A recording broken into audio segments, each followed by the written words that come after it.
Pivoting, or at least the way that I'm hearing it used right now, has become some sort of strategic cure-all.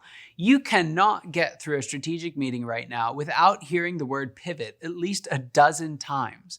And I get it. Many businesses, they've taken big hits in their core business. Simultaneously, maybe fringe products or services are doing great. Here's a few examples of exactly what I'm talking about. First one, sales are down at a boutique distillery because bars are closed or limited. So they are pivoting to producing hand sanitizer. And another example, sales are down at a marketing specialties firm because no corporate events are being held right now. And so they're pivoting to branded PPE, masks, and face shields. In another example, sales are down at a high-end dine-in restaurant, and so they're pivoting to online orders and curbside pickup. Now, what we can see from all three of these examples is that pivoting is typically a reactionary response to some external reality. And this is great, even necessary in crisis. Donald Miller accurately described it as the move from playing chess to playing tennis. You're not thinking several moves ahead in crisis. You're just thinking about getting the ball back over the net and immediately getting ready for that next shot. But what happens when a chess player decides to pivot to tennis and stay there? It's not going to be pretty. But that's exactly what many businesses are doing right now. And honestly, it's scaring me.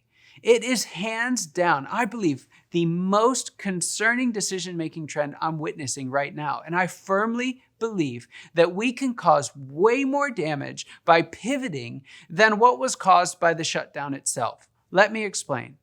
The full shutdown was about 2 to 4 months, depending on where your business was located.